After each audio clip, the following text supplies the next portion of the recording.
ایک دن ایک بادشاہ اپنے محل کی چھت پر ٹہل رہا تھا۔ ٹہلتے ٹہلتے اس کی نظر محل کے قریب گھر کی چھت پر پڑی، جس پر ایک بہت خوبصورت عورت کپڑے سکھا رہی تھی۔ بادشاہ نے اپنے ایک کنیز کو بلا کر پوچھا، یہ کس کی بیوی ہے؟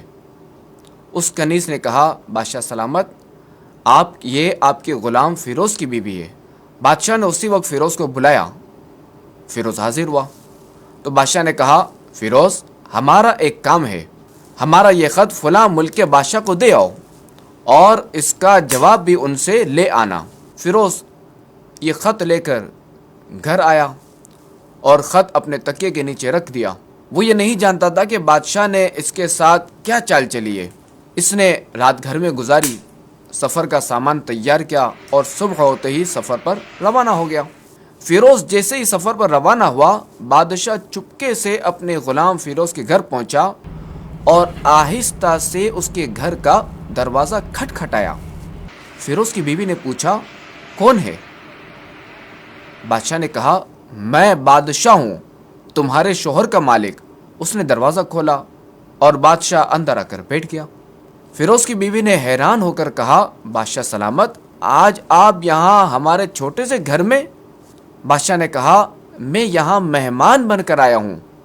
فیروز کی بیوی جو کہ سمجھدار تھی، وہ بادشاہ کا مطلب سمجھ گئی اور کہا، میں اللہ کی پناہ چاہتی ہوں آپ کے اس طرح آنے سے، مجھے آپ کے آنے میں کوئی خیر نظر نہیں آ رہی۔ بادشاہ نے غصے میں کہا، اے لڑکی، کیا کہہ رہی ہو؟ شاید تم نے ہمیں پہچانا نہیں، میں بادشاہ ہوں، بادشاہ، تمہارے شوہر کا مالک۔ فیروز کی بیوی نے کہا، بادشاہ سلامت، میں جانتی ہوں کہ آپ ہی بادشاہ ہیں، لیکن بزرگ کہہ گئے ہیں، شیر کو اگرچہ جتنی بھی تیز بھوک لگی ہو لیکن وہ مری ہوئی چیز نہیں کھاتا۔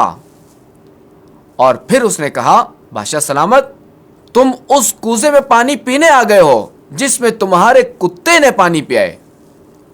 بادشاہ اس سمجھدار اور باحیا عورت کی باتوں سے بڑا شرمسار ہوا اور اسے چھوڑ کر واپس چلا گیا، لیکن اپنے چپل وہیں پر بھول گیا۔ ادھر فیروز کو آدھے راستے میں یاد آیا کہ جو خط بادشاہ نے اسے دیا تھا وہ تو میں تکیے کے نیچے رکھایا ہوں۔ اس نے اپنے گھوڑے کو تیزی سے واپس موڑا اور اپنے گھر کی طرف لپکا تاکہ وہ خط لے سکے۔ فیروز جیسے ہی اپنے گھر پہنچا تو تکیے کے نیچے سے یہ خط نکالتے وقت اس کی نظر پلنگ کے نیچے پڑے ہوئے بادشاہ کی چپل پر پڑی۔ فیروز کا سر چکرا کر رہ گیا اور وہ سمجھ گیا کہ بادشاہ نے اس کو سفر پر صرف اس لیے بھیجا تھا تاکہ وہ اپنا مطلب پورا کر سکے۔ فیروز کسی کو کچھ بتائے بغیر چپ چاپ گھر سے خط لے کر نکلا اور چل پڑا، اور کام ختم کرنے کے بعد بادشاہ کے پاس واپس آیا تو بادشاہ نے اسے انعام کے طور پر 100 دینار دیے۔ فیروز دینار لے کر بازار گیا اور عورتوں کے استعمال کے قیمتی کپڑے، کچھ تحائف خریدے اور گھر پہنچ کر بیوی کو سلام کیا اور کہا، چلو تمہارے میکے چلتے ہیں۔ بیوی نے پوچھا، یہ کیا ہے؟ تو کہا، بادشاہ نے انعام دیا ہے اور میں جانتا ہوں کہ یہ پہن کر اپنے گھر والوں کو بھی دکھاؤ۔ بیوی، جیسے آپ چاہیں۔ بیوی تیار ہوئی اور اپنے والدین کے گھر اپنے شوہر کے ساتھ روانہ ہوئی۔ لڑکی کے گھر والے اپنے داماد اور بیٹی اور ان کے لائے ہوئے تحفوں کو دیکھ کر بہت خوش ہوئے۔ فیروز بیوی کو چھوڑ کر واپس آ گیا اور 1 مہینہ گزرنے کے بعد بھی وہ بیوی کو واپس نہ لایا اور نہ ہی اس کے بارے میں کوئی خیر خبر لی۔ اور پھر کچھ دن کے بعد اس کی بیوی کے بھائی اس سے ملنے آئے اور اس سے پوچھا، کیا آپ ہماری بہن سے غصے میں ہیں اور کیا ناراض ہیں؟ اگر ہاں تو اس کی وجہ بتائیں، یا پھر ہم آپ کو عدالت میں لے جائیں گے اور قاضی کے سامنے پیش کریں گے۔ تو اس نے کہا، اگر تم قاضی کے پاس جانا چاہتے ہو تو چلے جاؤ، لیکن میں نے اس کے تمام حقوق ادا کر دیے ہیں۔ لڑکی کے گھر والے اپنا کیس قاضی کے پاس لے گئے۔ قاضی اتفاق سے اس وقت بادشاہ کے پاس بیٹھا ہوا تھا تو قاضی نے فیروز کو بلایا۔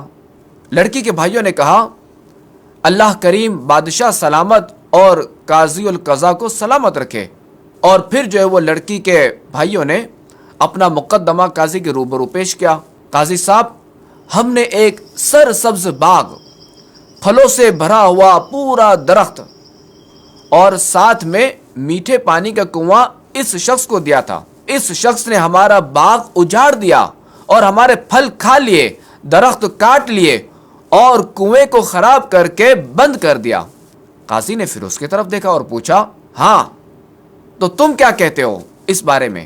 فیروز نے کہا، قاضی صاحب، جو باغ مجھے دیا گیا تھا وہ میں نے پہلے سے بہتر حالت میں نے واپس کیا ہے۔ قاضی نے لڑکی والوں سے پوچھا، کیا اس نے پہلے سے اچھی حالت میں تمہیں باغ نہیں دیا؟ انہوں نے کہا، ہاں ایسا ہی ہے، لیکن ہم اس سے باغ واپس کرنے کی وجہ پوچھنا چاہتے ہیں۔ تو قاضی نے کہا، ہاں فیروز، تم کیا کہنا چاہتے ہو اس بارے میں؟ فیروز نے کہا، قاضی صاحب، میں نے باغ کسی بغض یا نفرت کی وجہ سے نہیں چھوڑا، بلکہ اس لیے چھوڑا کہ ایک دن میں باغ میں آیا تو اس میں نے شیر کے پنجوں کے نشان دیکھے۔ مجھے خوف ہوا کہ شیر کہیں مجھے کھا نہ جائے، اس لیے میں نے باغ میں جانا بند کر دیا۔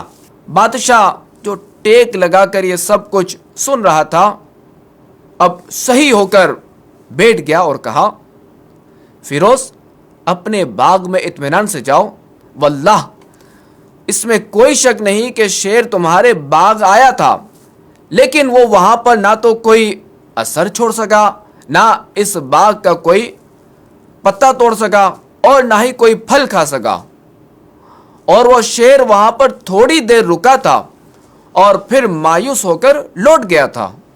اور خدا کی قسم، تمہارے باغ کے آس پاس جتنی مضبوط دیواریں میں نے دیکھی، ایسی دیواریں کہیں نہیں دیکھی۔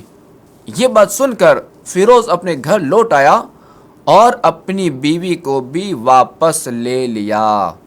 دیکھا آپ نے، نہ تو قاضی کو اور نہ ہی کسی اور کو پتا چلا کہ اصل ماجرا کیا ہے۔ اور اس مختصر واقعے سے سبق یہ ملتا ہے کہ اپنے گھروں کے راز کسی پر ظاہر نہ ہونے دو۔ دوسرا یہ کہ حیا ایمان کا ایک حصہ ہے، کیونکہ حیادار شخص گناہوں سے باز رہتا ہے اور فرائض کو انجام دیتا ہے، اور یہ سب اللہ پر ایمان کے سبب ہوتا ہے۔ جب دل ایمان سے بھرا ہوا ہو تو وہ آدمی گناہوں سے رکتا ہے۔ اور یہ یاد رہے کہ عورت اس بات کی امین ہوتی ہے کہ شوہر کی غیر موجودگی میں شوہر کے مال اور گھر کی حفاظت کے ساتھ ساتھ اپنی عزت و آبرو کی بھی حفاظت کرے۔